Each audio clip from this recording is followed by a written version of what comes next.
नमस्कार बंधुगण जय जगन्नाथ मु आज आरंभ करुच्ची 10/8/2026 सोमवार पंचपदी कोश विशिष्ट lesson plan A lesson plan T आपण डली दीदी ओडिया पाठशाला चैनल को आपण मान को स्वागत। आपण माने जदि मो चैनल ले नुआ होइतिबे ताले गोटे लाइक शेयर एंड सब्सक्राइब करिवे। प्लान टी को देखिया को आदो भूलिबे नाही, मूलरू शेष पर्यंत देखिबे, आदो स्किप करिवे नाही। शेष रे गोटे like and share and subscribe करिवे एवं कमेंट निश्चय करिवे।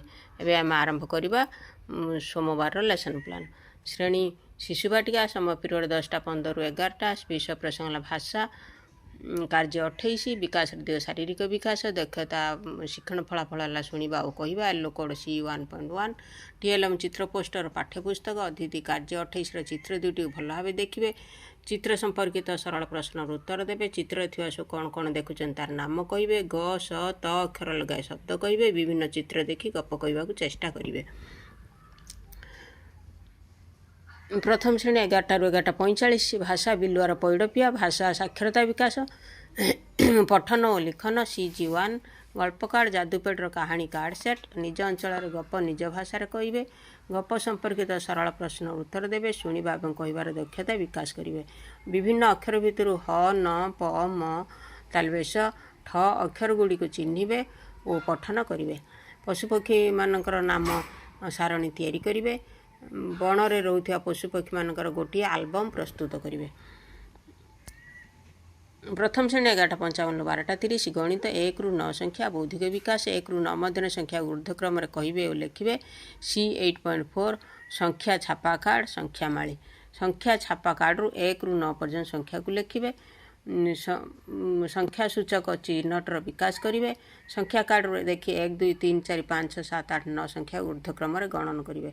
ऊर्ध्वक्रम संख्या को लिखा कार्ड रू देखिए बुझार साहाय्य कर 10 संख्या रू 50 पर्यंत संख्या ऊर्ध्वक्रम लिखे।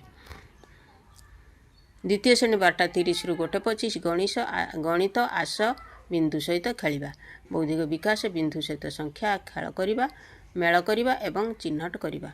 C8.5 संख्या बिंदु डोमिनो कार्ड जादूपेटर बिंदु डोमिनो कार्ड देखिए। पिला 1 ठारू 50 पर्यंत बिंदु डोमिनो कार्ड देवा। संख्या लिखि बिंदु डोमिनो कार्ड को मेल करवा और चिन्हट करवा। 1 8 10 15 संख्या लिखिबे एवं बिंदु चिन्हट करेंगे। संख्या सहित बिंदु को मेलक करेंगे।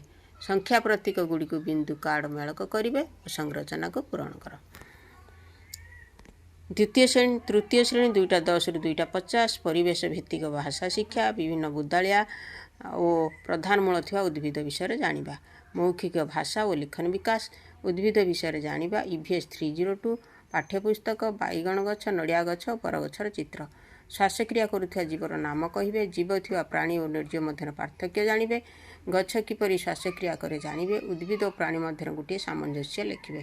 प्रधान मूल थी गछ और बुदालिया गछर उदाहरण दे लिखिबे।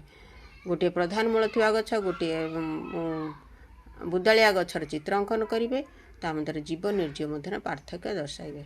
गोटे बैगण गछर चित्र अंकन कर तार विभिन्न अंग को चिन्हाइबे। बैगण गछर चित्र अंकन करेंगे तार फल किए पत्र किए डाल किए मूल किए शिशु अंग गुड़िक चिन्हाइबे। शिशुबाटिका प्रथम 2:50 ରୁ 3:30 कला शिक्षा कला सौंदर्य बोध और सृजनशीलतार विकास पत्र चिड़ियाखाना तैयारी करवा। ACD 12.1.5 विभिन्न पत्र बरकोली पत्र कन्यार पत्र बाउंश पत्र करवीर पत्र विभिन्न मंजी और बीरी पिला माने जोड़ी जोड़ी करिकी बसिबे। प्रत्येक जोड़ी आवश्यक सामग्री नेबे। पत्र बीरी मंजी व्यवहार करी पशु पक्षी चित्र अंकन करेंगे। आखि पाई मंजी पर और लांज पाई पत्र गोड़ पाई डेम्फ इत्यादि व्यवहार करेंगे। चट्टाण उपरे निज मनरू आउ दुईटी पक्षी चित्र अंकन करेंगे और से मुरुज आंकिबे।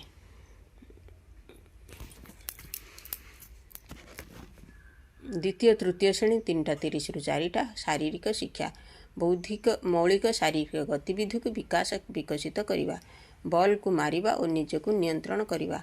CG.12 हॉकी स्टिक और बैट और बॉल गोल बैठक करेंगे और निज अनुभूति को प्रकाश करेंगे।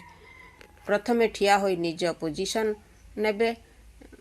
खेलर समस्त नियम को मानिबे और शिक्षकों सूचना को अनुकरण करेंगे।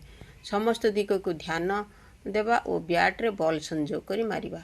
निज गाँव में खेलकूद करुवा विभिन्न पिलामानंकु लक्ष्य करेंगे और तांको अनुसरण करी से भली खेल करेंगे। धन्यवाद। आज लेसन प्लान टी रखुची। नमस्कार।